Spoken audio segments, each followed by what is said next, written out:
Hi again, YouTube.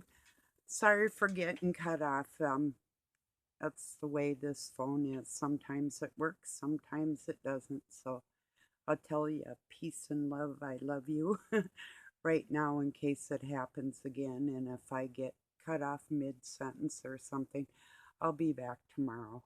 Um, I was talking about those bees. First, I'm going to go back into being humble after that, but I'm going to catch up with what I was saying about those bees. They were taking these pieces of paper I have in my video I call Happy Weekend Thoughts.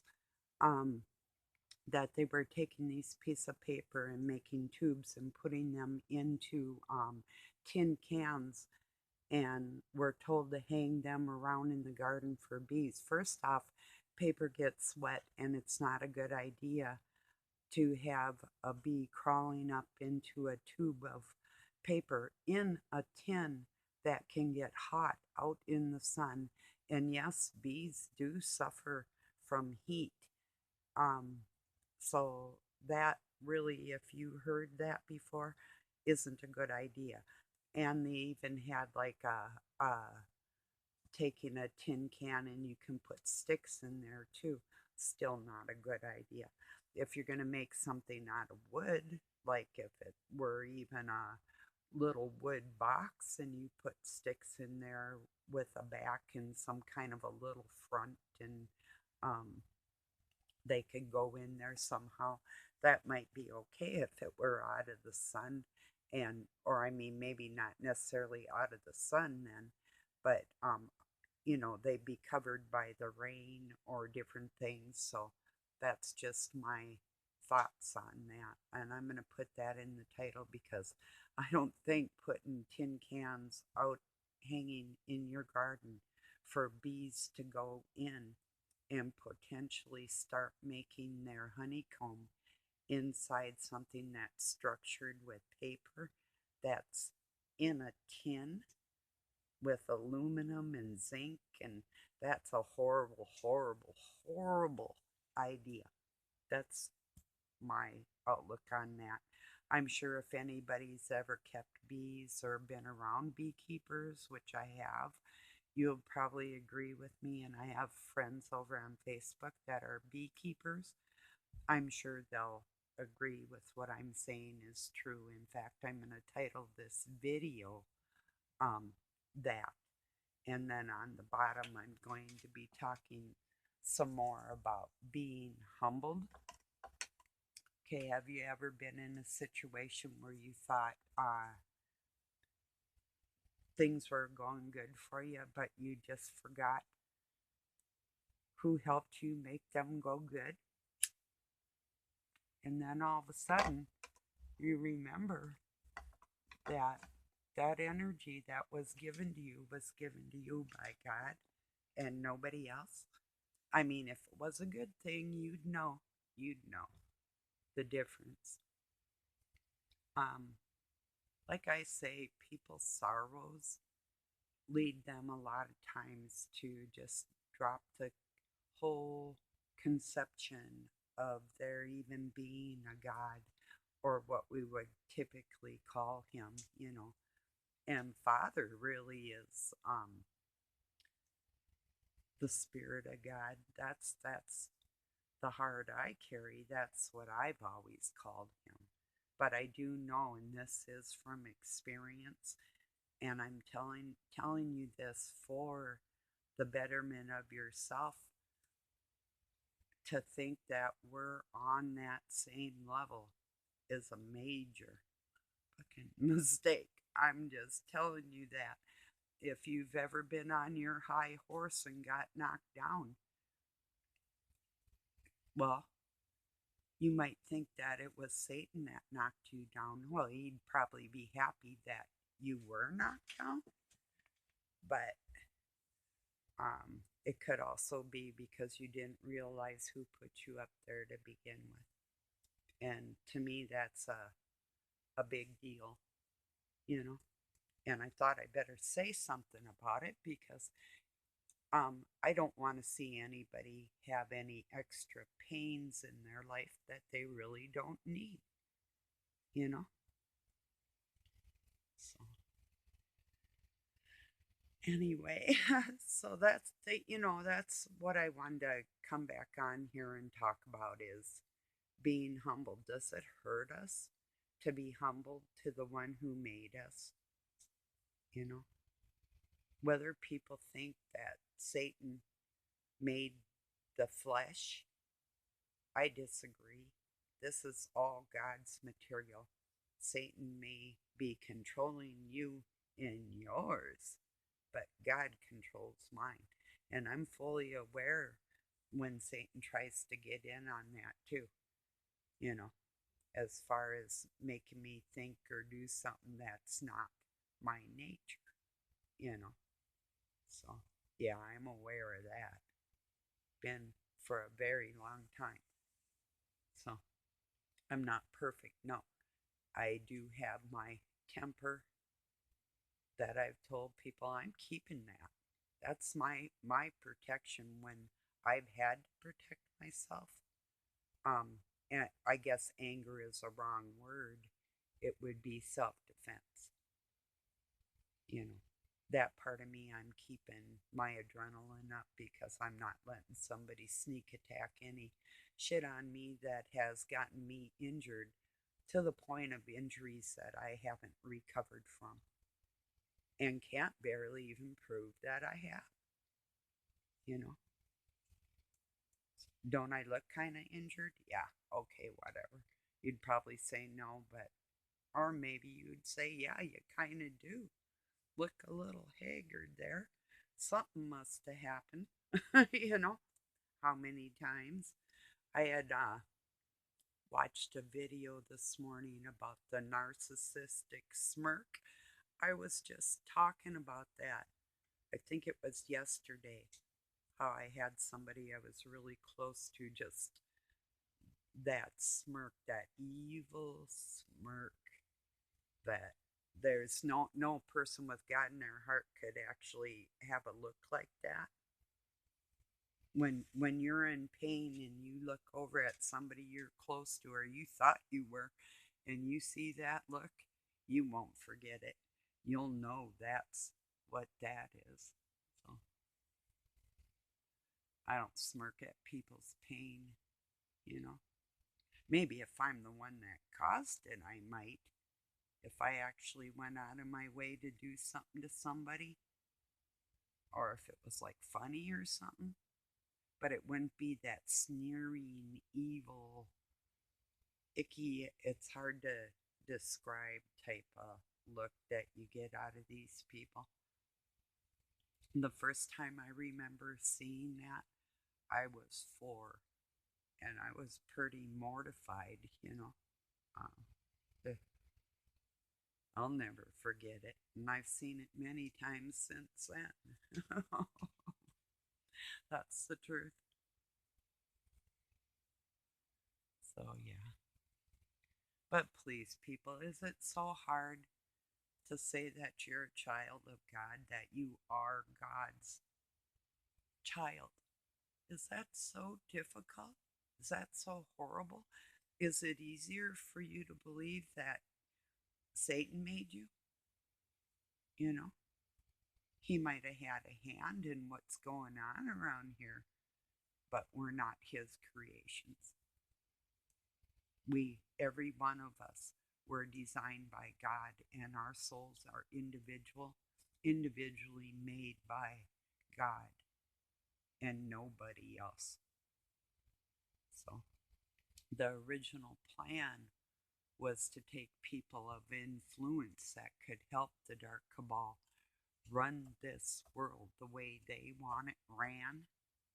And that's what's going on here is that fight for power. And the empathic people that truly do feel for others, we're the ones that are rising up and talking about this. We want narcissism to stop on this planet.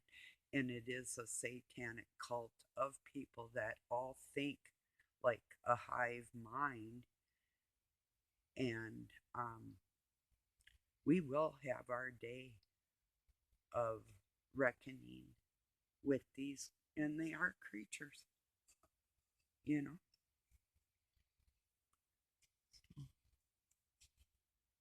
I hope you're doing good. I am. I'm doing pretty good. Not too bad. It's sort of a quiet day around here, but that sort of happens after too much shenanigans, and it sort of just like plateaus for a while until the darkness can build up its energy again and attack. It doesn't want to attack a little bit while it's tired because it could get uh, hurt easier than if they're, say like if you have somebody that you're just like their sounding board, and it isn't really a romance or anything, it's just somebody having to talk at you. It doesn't matter what you say back because it's better off if you just nod your head or whatever because it's not a conversation, you know? So that's why I know when I get in on here and talk, I know in particular another child of God is going to answer me or even hear my thoughts before I put them out here. This has been happening to me a lot lately. I'll go and make a video that somebody else is talking about the same thing or similarities in their video, and it's not a coincidence. That's the Spirit of God, you know? And I do try to listen and do what He tells my soul, you know, all the time, every day, every second of my life, you know. And I'm not always, like I say, perfect on that, but I do know that there's nothing on this planet that can take my love away from who I know to be my creator. If somebody else thinks that Satan created them, you might have problems when you have to rely on the true creator. You know, that's when you're going to have some big problems if you think you're God or you're on that level or will be on that level even after this. If you think all that, I can say most assuredly you're going to have problems in the future because of that. You might not think so, but I'm thinking most definitely yes. From past experiences in my own life, being a little too high on my horse and being humbled, you know. And it's not out of fear because I'm stubborn. If I want to just keep on being stupid, then I'd probably keep on not having life as peaceful as some people appear to be because it's a temporary um, it's a temporary thing on this planet. Peace isn't possible right now with the Satanists and their mindsets. It's entirely impossible to achieve true peace right now in our world because of that, because of all the people that think they're God. And that's a fact. Or the people that are godless. And the ones that think they are God, they know they're not, you know. Even ones that would call God an oversoul. I don't see that, like I say, that term in particular, um, offensive. But on the other hand, it could be, you know, because we're all souls, but God's more than a soul. So, yeah, He's not just an oversoul, you know. He's our Father, you know. So, and just because Satan wanted to recreate that original bloodline down here on this planet, so he thought he was going to do things better, but he didn't anticipate the ones that they would call an archangel. If you think of what an arc is, meaning through the ether, like from me to you, we're arcing the ether with communication. That's an archangel. That's the capabilities that angels had in heaven that a lot of people don't have on this planet and can't communicate like that. Some of us can, some of us can't. Some of us can but don't. I know ones like that too, that literally are the Nephilim, actual fallen angels that can communicate with their minds, but they'll take the information that is being put out by the good cabal and use it for their own means. That ends up making them a part of the dark cabal in that respect. I've seen that a lot. So,